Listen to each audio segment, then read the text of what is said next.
After a late night at the state capitol, 3 bills to limit the power of the new governor and attorney general are moving forward. And the sitting governor and governor-elect are voicing their thoughts on that extraordinary session, and not surprisingly, they don't share the same opinion. This is News 3 This Morning. Good morning and welcome to News 3 This Morning. 6 o'clock now on this Tuesday, December 4th. We will get to that update just breaking overnight at the state capitol in just a moment. But first, how cold is it out there? I was going to say how warm is it, but that's just not the right term anymore, Hattie. Well, you know, actually, it's not bad this morning. Clouds overnight really kept temperatures down, so that is the good news. Here's a live look from the WISC-TV sky cam. It's definitely cloudy this morning. Temperatures are actually in the upper 20s in most locations. 28 in Janesville, 27 here in Madison, 27 in Platteville and Watertown as well. So not terribly cold this morning, not even much of a wind chill to factor in. The problem is temps don't move much today. We're looking at highs only in the upper 20s later on this afternoon. West winds, though, should stay between 5 and 10 miles per hour. Here's a look at your first alert traffic maps this morning. So far, it's been pretty quiet, and it looks like that trend continues. We are starting to see a few brake lights as you head inbound on Verona Road, but no slowdowns on the Beltline just yet. No accidents around the area either, so you're still going at posted speeds on those major roads heading into Madison. That's what we like to see. Yeah, good news. Yeah, thank you, Hattie. You're welcome. New overnight, 3 bills that could limit the powers of the governor-elect and attorney general-elect will head to the legislature today after a marathon overnight session at the state capitol. All 3 of those GOP-authored bills passed the Joint Finance Committee, 12-4 on party lines, with that final vote happening just after midnight. The legislation would take away the governor's power to appoint the head of the state's job creation agency, WISC, which Governor-elect Tony Evers has vowed to get rid of. It would also weaken the power of the AG, in part by allowing lawmakers to hire their own attorneys, bypassing the Department of Justice. Republicans told reporters they want a balance of power between the executive and legislative branches, while Democrats call those proposals a power grab. You did not run on this. You did not tell people that you would do everything in your power to take away the power of a newly elected governor and an attorney general. You rig the system when you win, and you rig the system when you lose. How is it that you lose elections and have more power after you lose? Him being able to undo what we've done by a simple signature is not a co-equal branch of government. I would actually suggest it's the opposite of that. So I would support what we're doing here today as a way to equalize that authority and bring us together to come to solve our problems as a state, not give the power all of the executive branch. In 5 hours of public testimony before that vote early this morning, only one person spoke in favor of the bills. The committee did not vote on a bill to move the 2020 presidential primary to March to help a conservative Supreme Court candidate. That move would have cost an additional $7 million or more. Now, we wanted to learn more about these lame duck sessions and how common they are here in Wisconsin. Our Josh Breiter is live outside the state capitol with the answer. Good morning, Josh. Good morning. Political science experts tell me the biggest thing to know here is this is really unprecedented here in Wisconsin, and that is really the same thing across the entire country as well. In this case, it's Republicans trying to change what the incoming Democrats will be able to do this come next year. Right now, UW professor of journalism Mike Wagner says it's really hard to predict what's going to happen next if this is the kind of precedent the legislature is willing to set. This is why this is so dangerous. If a side loses an election, but they hold on to power a few months before Inauguration Day and change all of the rules, what they're telling the other side is that's what you have to do too. Bipartisan compromise is over, and now it's all war all the time. That's not a way we ought to be governing ourselves, and it's not the way the citizens of Wisconsin want their lawmakers to behave. Professor Wagner says it's pretty clear to him after the last election the people of Wisconsin are sick and tired of contentious politics. Wagner tells me this notion actually began a few years ago when America first elected President Trump, and then in the November election with the candidates that were elected and both re-elected in this last election. Wagner says the people of Wisconsin just want people to come together and get along going forward. All right, Josh Sprider reporting live from the Capitol, something we will be sure to follow throughout the day. Thank you, Josh. Governor-elect Tony Evers is among the Democrats calling the session and the results of it a last-minute power grab. While the governor has not promised to sign any bills that passed overnight, he also has not threatened to veto the measures, and Governor Walker has been working with Republican leaders on that proposal. Walker says these late-term actions are just part of the legislature's job. Our term goes through January. The difference is that some people mistakenly think that a term ends after the election. It doesn't. Term of office goes through January 7th for me, for all 99 members of the State Assembly, for approximately half of the members of the State Senate. November 6th, we had a change. The people of Wisconsin voted for a change. They voted for me for governor and Josh Call for the Attorney General, and I believe this is just an opportunity to turn back the clock and to nullify the impact of the vote. So there's no word yet on whether this will be the scene outside of the Capitol today, but hundreds of people gathered last night for a Respect My Vote rally. Protesters say the lawmakers who support the bills and this session are refusing to accept the election results. Some protesters actually had to be physically removed from a public hearing, that is, earlier in the day. Now, the full Senate is set to convene at 11 a.m. The Assembly is scheduled to meet and vote around 1 this afternoon. We will, of course, have live coverage from the state Capitol throughout the day. 6:06 your time now. You might soon see and hear more hip-hop acts around Madison. A group that's been studying how inclusive the music scene is says not enough rappers are getting enough stage time. We'll tell you more about the ideas to get more of those artists performing in our city. Before that, Hattie's talking about more of a cool down as we head through the week. Really not a cool down as much as a freeze down, something like that. Hattie shows us how low we will go when News 3 This Morning returns.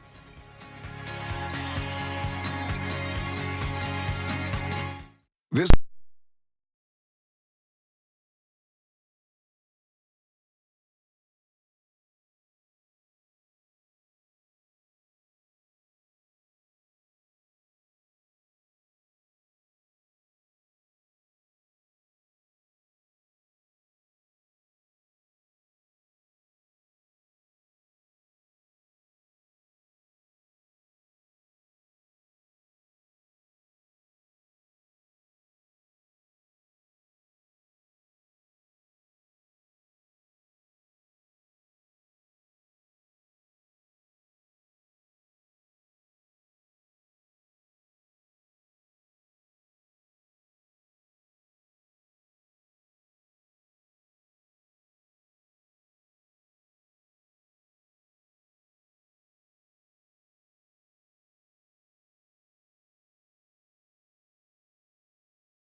Happy Tuesday morning. The patio is all decorated for the holidays. Very peaceful out here this morning. Not much of a wind to talk about, which is great news.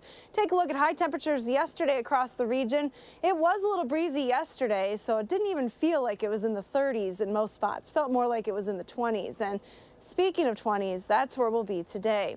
Doppler track is pretty quiet all around. I can tell you I've seen just a few snowflakes every now and then floating down this morning, but no real precipitation in the forecast today. Take a look at weather track, though. Plenty of clouds in the area. That's a pretty thick deck of clouds that covers the entire Badger State, all of Minnesota, most of Iowa and northern Illinois at this time. It is starting to break up a little bit to our south, but I think with a wind from the west-northwest this morning, we're going to keep those clouds today.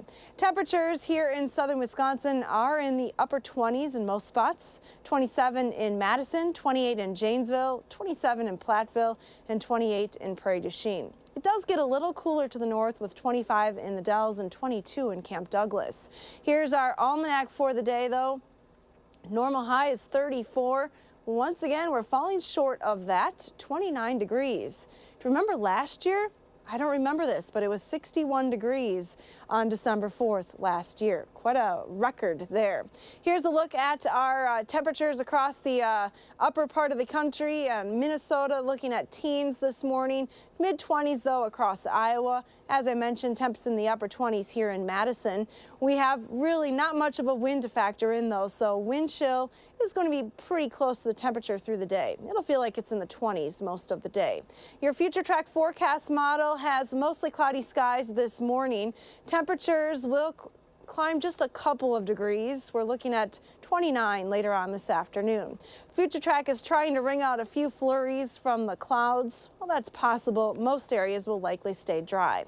Looks like the clouds will stay put through the overnight hours as well. We'll start tomorrow out near 20 degrees. Mostly cloudy skies on Wednesday as well. There is a chance for a little bit of light snow late Wednesday into Thursday as a cold front moves through the area. Let's take a look at your extended forecast then. That front will bring colder conditions for the end of the week. Take a look at that nighttime low Thursday night, dropping to 8 degrees, only climbing to a high of 20 on Friday. Staying quiet, though, right into the first part of next week. It does look like temperatures are going to warm up a little bit as well as we head through next week. Now let's get a look at your First Alert traffic maps this morning with Josh Tim. Good morning, Josh. Yeah, it's a quiet start on the Beltline this morning, which is great news for the early commuters. No delays showing up heading east or westbound at this point. Checking out other roads here in Dane County, some of the usual brake lights are popping up on the northbound side of Rona Road approaching the Beltline. No problems at all downtown around the Capitol Square and UW campus. Volume not a factor at this point. And other main routes leading into the city, they're moving along at the usual speeds right now with no major crashes or delays. Your First Alert Traffic, I'm Josh Tim. Thank you very much, Josh, and thank you, Hattie. So there is an effort to increase the number of hip-hop concerts around the Madison area that will be considered by Common Council tonight. The Task Force on Equity in Music and Entertainment has worked for years to come up with recommendations for improving the scene for all genres of music made by a diverse group of people. That includes creating a festival specifically for hip-hop and R&B music, as well as studying how police patrol hip-hop events compared to other types of concerts. The group also suggests incorporating more hip-hop into some of the city's most popular events. That includes things like Freak Fest you just saw there, Taste of Madison, and Art Fair on the Square.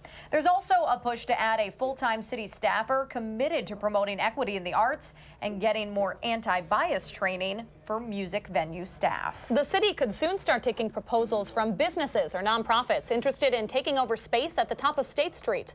Police regularly respond to that area for loitering, drug issues, and fights, and say the city says extra enforcement there could use up too many resources. The idea is to bring a permanent fixture that can bring an innovative and inclusive solution to a problematic space.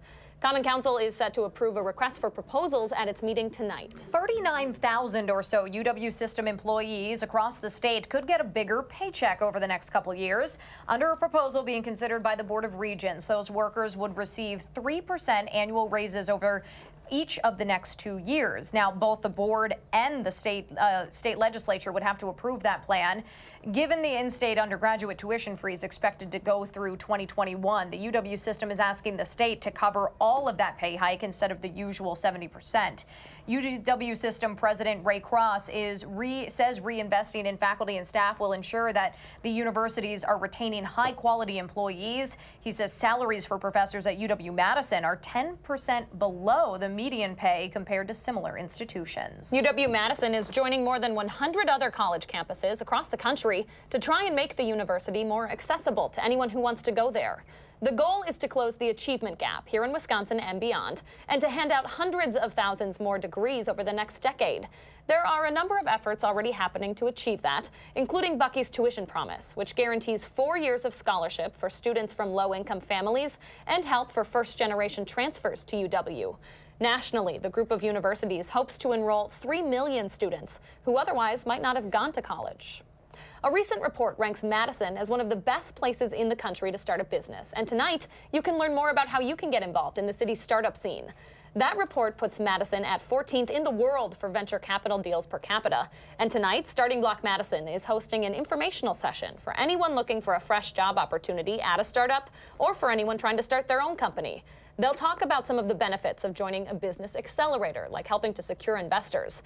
That is happening tonight at 5 at Starting Block's building on East Washington Avenue. The IRS is reminding people to secure their sensitive tax and financial data this week. Federal officials are teaming up with consumer protection and business groups like the software industry. This is all part of a national tax security awareness campaign. Those agencies are tweeting out tips every day this week focused on protecting all of us from threats to our personal data.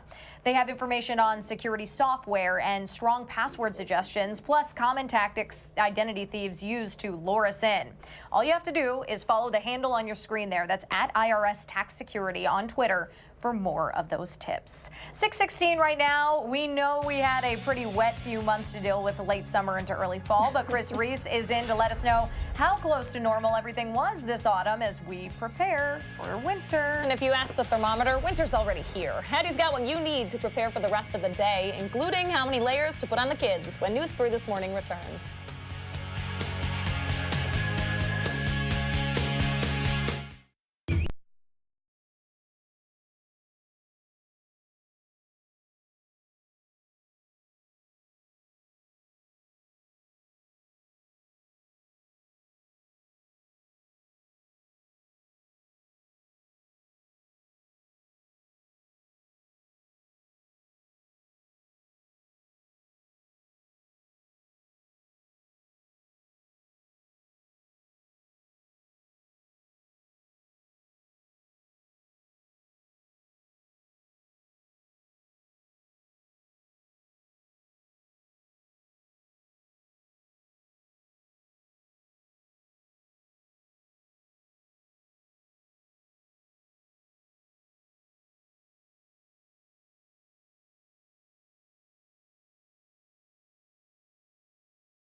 Good morning from the News 3 First Alert Weather Center. We have temperatures in the 20s this morning. Thanks to some cloud cover overnight, temps really stayed pretty mild during the overnight hours. 27 right now in Madison, 25 in the Dells, 28 in Janesville.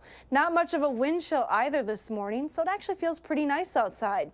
As you head to the bus stop, keep in mind that temperatures won't move too far today. With cloudy skies and a light west wind, we're only looking at a high of 29 this afternoon. Have a wonderful day. Thanks so much, Hattie. All right, December 1st marked the start of meteorological winter, and Mother Nature is making sure we know it. Oh, yeah. Meteorologist Chris Reese is taking us back to the warmer days of fall to tell us what we can expect maybe here in the coming months. Yeah, I always like to do a recap on how the season played off. I know the Climate Prediction Center likes to put out the seasonal forecast, so it's good to see how things do play out overall. So let's start by going back to the warm month of September. September started out with temperatures slightly above normal, ending with temperatures, though, that were below normal for the time of the year. The warmest day in September, 89 degrees. That was on September 17th. It's hard to believe that we were that warm so long ago. That sounds so hot. I really don't know what to deal with it. But as we fast forward, we go into October, that's where things really started to cool off. We started out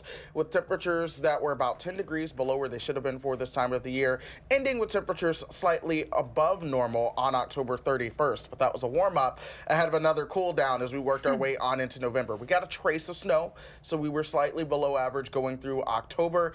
November, that was just a cold month overall. We started below normal, we ended below normal, and get this, the warmest day in November was still colder than normal. So it was one of those months. Our coldest morning started out at 13 degrees, and we got about 3.5 inches of snow for the month, about a quarter inch of snow below what we should have seen. November was the only drier month as we went through fall. In fact, as we recap fall as a whole, temperature-wise, we were below normal for the fall. November is the big reason for that, being close to 5.5 degrees below where we should have been. And then precipitation-wise, we were wetter than normal. November, the only dry month, and we are actually three-fourths, I can't talk this morning. We are 3/4 of an inch below normal in terms of the snowfall. A lot of numbers. They match up in my head. They just may not come out together. But get this, we are now tied for the second wettest year on record. If we get any more rainfall, and I think we will make it to the second wettest year on record. We need about 3.5 inches to make it to the wettest year. I don't know if we're going to do that. That would be a wild December. But I'll tell you what, as we go through at least the next 8 to 14 days through the middle and end of December, we will see above average temperatures being likely. We could see those as early as next week. Now, keep in mind that the average is going to be like 31. Right. So it's still going to be cold. We'll take it. We'll take it. We'll also see at least a 30 to 50% chance of above normal precipitation as well going through the next 8 to 14 days. So while we're dry and cold for now, I do think we get a little bit warmer as we go through next week, and then maybe even a little wetter too. And more rain. It just feels like that's been the MO this that has second been half the theme. of the year. In fact, I remember coming here for a job interview, and it's like, man, it's been so wet. And I'm like, oh, that pattern will change. Well, it didn't. Not yet. So in Kentucky, my hometown, they got their wettest year on record this year. So it's been wet for a lot of the country. Absolutely. All right, Chris, thanks so much. My pleasure. 6:23 your time now. A city in Rock County could see a lot of new job openings as the state announces a new factory coming to that area. And there's an effort in Sauk County to officially renounce hate and racism after a controversial photo from there made it around the world. The news is back in the morning on News 3 this morning.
Overnight, Republican lawmakers approved measures to limit control of the newly elected governor and his Democratic office.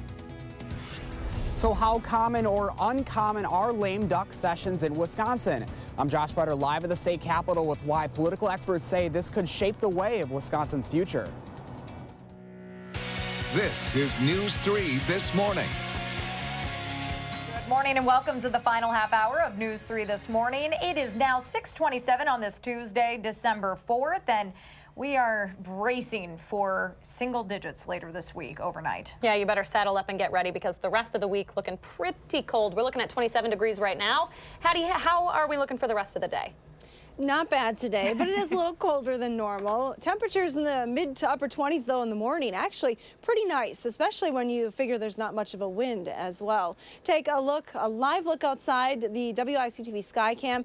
We do have mostly cloudy skies again this morning, and by looks of the weather track map this morning, we're not really going to break out of those clouds much today. So once again, a cloudy day, but those clouds kept temperatures up overnight, mid to upper 20s right now.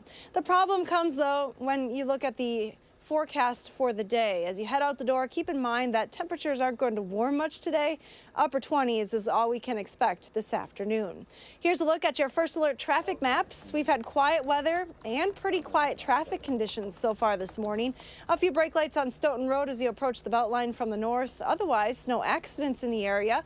You're still going at posted speeds as you head into Madison. And that's your first alert traffic. All right, thank you so much, Hattie. New overnight, 3 bills that could limit the powers of the governor-elect and attorney general-elect will head to the legislature today after a marathon overnight session at the state capitol. All 3 of those GOP-authored bills passed the Joint Finance Committee, 12-4 on party lines, with the final vote happening just after midnight. The legislation would take away the governor's power to appoint the head of the state's job creation agency, WISC, which Governor-elect Tony Evers has vowed to get rid of. It would also weaken the power of the AG, in part by allowing lawmakers to hire their own attorneys, bypassing the Department of Justice. Now, we are taking a look at how rare this situation is and what it means for us as voters. Josh Spreiter's live this morning at the state capitol with some more insight from the experts. Hi, Josh.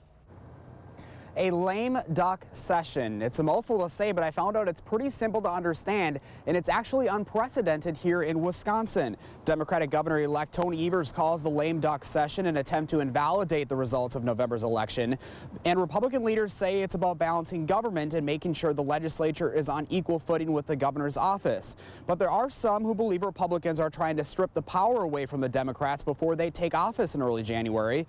UW professor Mike Wagner says the situation is a little like football. Like, imagine on Sunday this week, the Green Bay Packers recover a fumble from the Atlanta Falcons. And as Aaron Rodgers comes on the field, the Falcons say, we're petitioning the NFL to outlaw the forward pass because we have less good of a chance to win when Aaron Rodgers gets to throw the ball. That's what's happening in Wisconsin. We're in the middle of a game, Democratic governance, and the side that lost is trying to change the rules before the next side gets the ball. Professor Wagner says there's an expectation from Wisconsin voters that their voices are heard on both sides of the aisle based on who they elected in November. Political experts tell me it's really hard to see what this political climate's going to be like in the future with so much partisan divide right now. They also say it could end up setting a messy precedent going into the future. So very fascinating stuff here, ladies. It'll be something very interesting to watch in the coming months here. And you know we're going to continue to follow it today as the Senate and the Assembly are expected to take up all 3 of those bills. Josh Spreiter reporting live for us this morning. Thank you, Josh. So Wisconsin's Economic Development Corporation is expected to announce a significant development down in Rock County today. WISC Secretary and CEO Mark Hogan will join representatives from Sealright to announce the wholesale building materials distributor is moving a facility from Rockford to Beloit. That also comes with an expansion. Renderings of the new location will be shown at today's event. That happens at 10 o'clock this morning at the Wisconsin State Line Industrial Park. Funeral services for the late Bishop Robert Morlino will be held later this morning. Visitation will start at 9 a.m. at St. Maria Goretti's on Madison's west side. Services follow around 11 o'clock this morning. The public is welcome to attend. Madison's late bishop died at the age of 71 after suffering an apparent heart attack during medical tests. Vicar General Monsignor James Bartilla is serving as administrator for the Madison Diocese until the Vatican appoints a new bishop. That process could take up to a year. His lifetime of service will be enshrined in the hearts of the American people forever. It's Vice President Mike Pence there. The U.S. Capitol Rotunda will be open today and through the night for the thousands of people hoping to pay their respects to President George H.W. Bush. President Bush will lie in state until his funeral at the National Cathedral tomorrow morning. And as part of a national day of mourning tomorrow, the New York Stock Exchange as well as the NASDAQ will both be closed, and the Postal Service is suspending mail deliveries. President Bush will be buried on the grounds of his presidential library in Texas, next to his wife Barbara and his daughter Robin. Starting today, the city will ask you to buy bonds to help the Madison water utility get its finances back in order. That agency is facing another $2 million shortfall this year after a $6 million deficit last year. That will all be paid back by taxpayers, plus interest. The state also authorized a rate hike for the utility, right around 30%. The $30 million in bonds will pay for new water mains, reconstruction of a booster pumping system, and other capital projects, while the utility settles up its debt. Madison owners will also decide today whether they want to sue the village of McFarland over a piece of property the mayor says should be part of the city. We're talking about nearly 150 acres of land near Yahara Hills Golf Course, just north of Sigelcow Road. That was part of Blooming Grove until McFarland recently annexed it, making it part of the village. The problem is Madison already has an agreement with Blooming Grove to absorb it into the city over the next decade or so. Some city leaders say McFarland's deal violates the pre-existing annexation plans and therefore are illegal. If the measure is approved tonight, the city attorney could officially move forward with suing the village. Sauk County wants to make it clear hate is not welcome inside its boundaries. This comes after a controversial photo of students from Baraboo High School appearing to show a Nazi salute surfaced last month. The Baraboo News Republic reports members of the county board are taking a look at a proposal to renounce all forms of hatred, promoting equality and diversity. If the resolution is approved at tonight's meeting, it will go on to the full board on December 18th. Your time right now is 6:34, and officials at UW Hospital are telling patients there that the water is safe to use. It's safe to shower as well after 5 people were diagnosed with a serious type of pneumonia. We'll have an update in the morning sprint. And Aaron Rodgers can have his opinion, but he does not get the final say. That's the message from the Packers front office as they start reading resumes for a new head coach. We'll share the latest from Lambeau when News 3 This Morning returns.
Welcome back. So we always ask you to share your morning with us, and Melanie shared this one over on Facebook. Just beautiful colors, and you gotta love a good reflection on the lake there. I think some of the icing over is helping it out a little bit there. These pictures like Melanie's, are going to get us through this winter with that ice and that gorgeous sunrise, so keep them coming.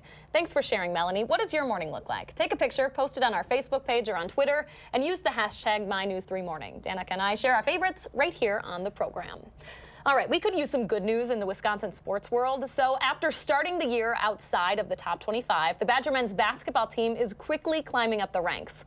The Badgers are now ranked 12th in the country, and they could climb higher after last night's come-from-behind win against Rutgers in their Big Ten home opener. Ethan Happ led the way with 20 points, helping the Badgers erase a double-digit deficit in the first half. The Badgers are now at 8-1 overall, 2-0 in the Big Ten.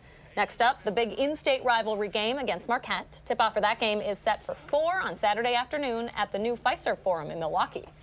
From college ball to pro pigskin, the Packers president and general manager are both saying Aaron Rodgers will not have a say when it comes to the team's next head coach. That statement came just a day after the front office fired Mike McCarthy.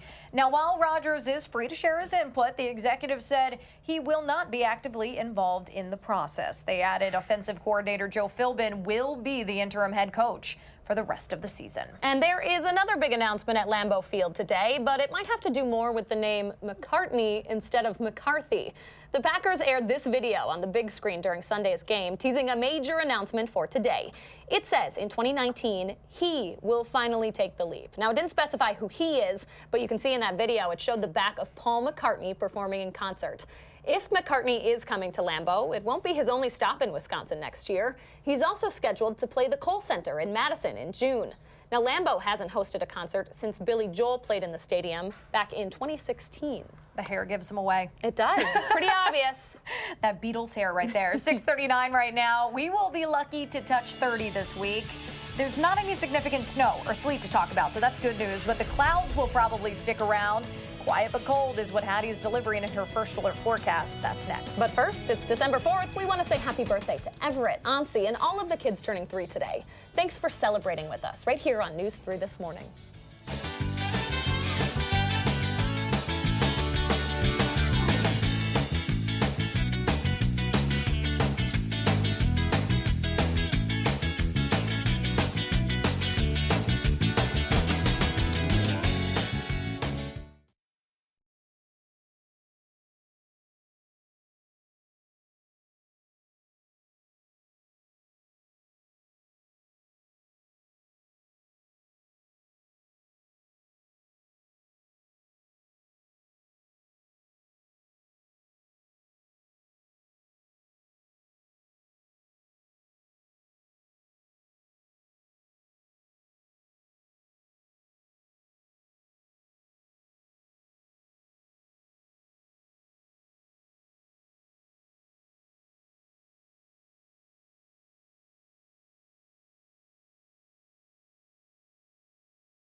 Welcome back. You can help deck the halls with Wisconsin's biggest Tannenbaum over at the state capitol today. Yeah, the official tree lighting happens today. Let's look at one of the ones from years past. That annual lighting takes place at noon. This year's balsam fir is from Plainfield, Wisconsin.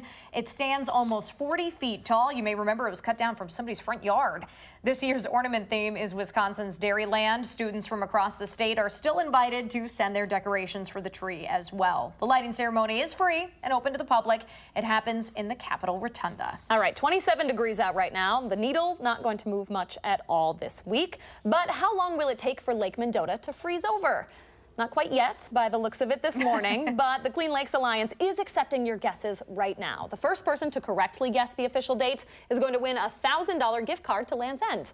So you can only make one guess. So make sure you do your research beforehand. You can read more about the lake's freezing and thawing history over on the Clean Lakes Alliance website. That's where you can also find the contest entry form. So Danica and I are going to get involved in this right now. I already looked up a couple of stats for us. The earliest freeze date, November 23rd. So we're already past that. Yeah. Latest freeze date, January 30th. Median's right around December 20th. Chris says it's going to be kind of warm this week. I know. What are you thinking?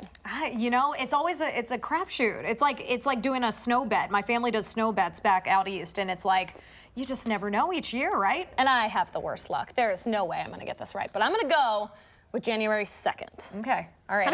I won't steal the date. I'm going to process it, and maybe we'll hear what Hattie McLean has to say about Good idea. Forecast today and heading up until this freezing time. Hads, do you have any guesses?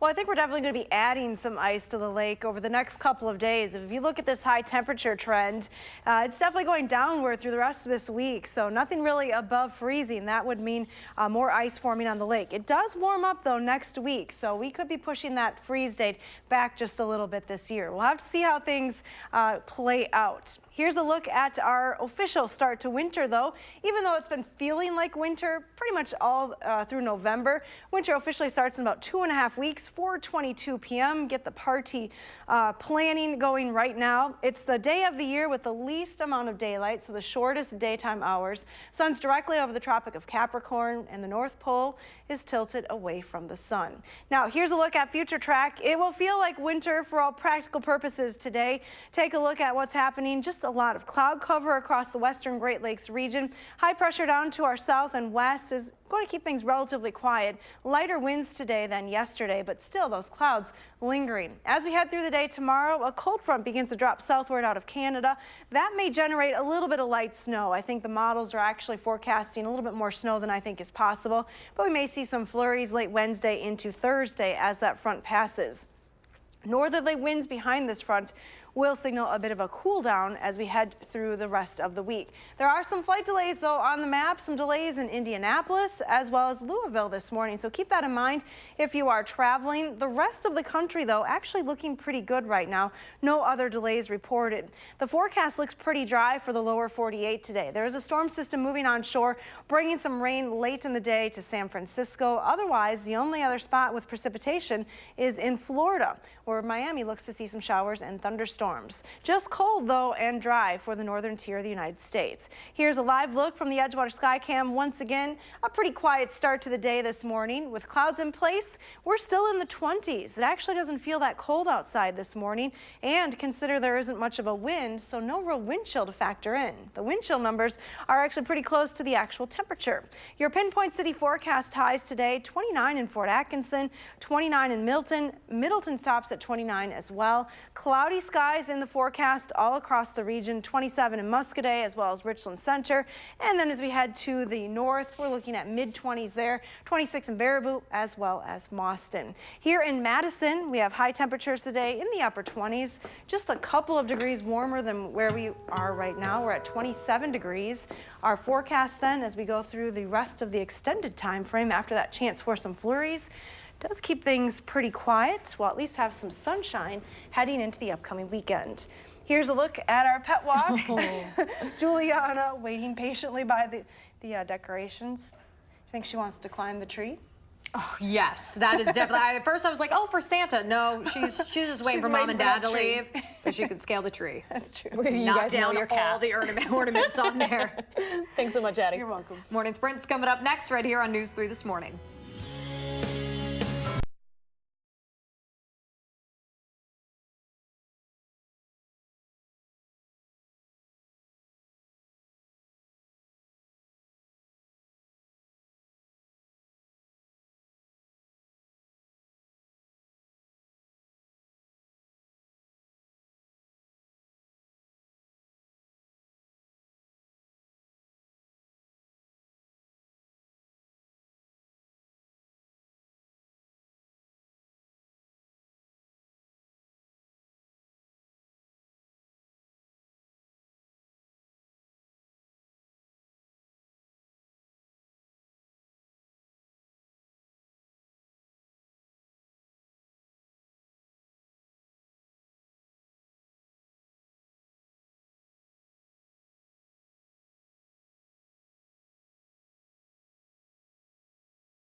6:51, time for the morning sprint. Hattie says temperatures continue to drop, but we will still be close to 30 today. And Josh Breiter tells us what political science experts are saying about the lame duck session continuing today.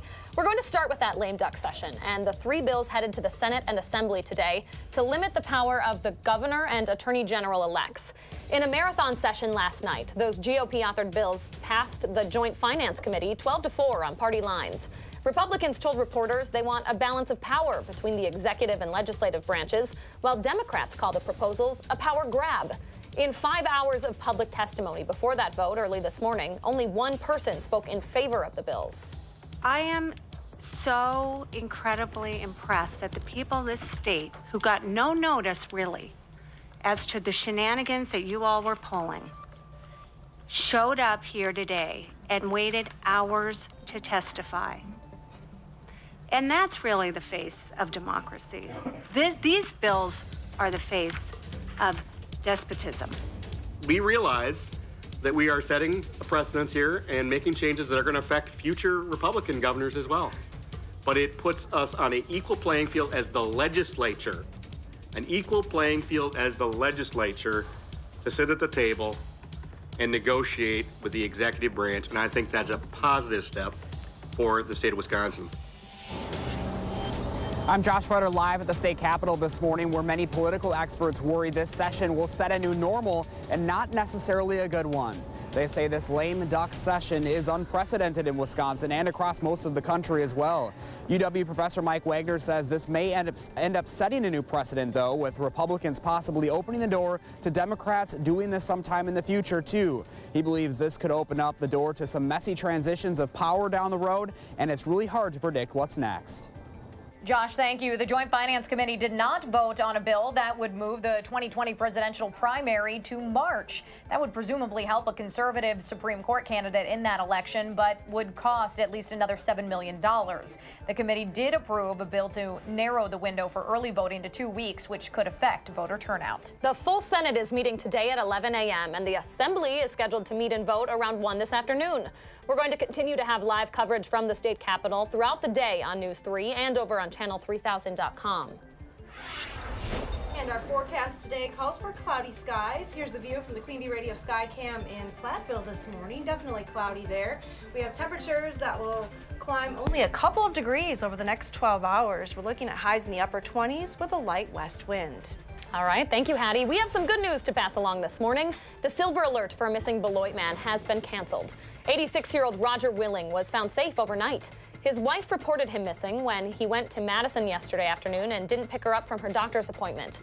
The state canceled that silver alert just after midnight. Sauk County wants to make it clear that hate is not welcome inside its boundaries. This comes after a controversial photo of students from Baraboo High School appearing to show a Nazi salute surfaced last month. The Baraboo News Republic reports members of the county board are taking a look at a proposal to renounce all forms of hatred and promoting equality and diversity. Officials at UW Hospital say the water there is safe to use again after multiple patients were diagnosed with a severe form of pneumonia last week. 5 patients tested positive for Legionnaire's disease, which is spread through hot water droplets. The hospital treated its water system with hyperchlorination techniques to make sure it's clear of any bacteria. UW Health is still investigating the exact cause of that disease. Starting today, the city's asking us to buy bonds to help the Madison Water Utility get its finances back in order. That agency faces another $2 million shortfall this year after a $6 million deficit last year. That will be covered by ratepayers. The $30 million in bonds will pay for new water mains, reconstruction of a booster pumping system, and other capital projects while the utility settles up on its debt. Farmers and investors here in Wisconsin and beyond are optimistic to hear about a 90-day ceasefire on the trade war between the U.S. and China.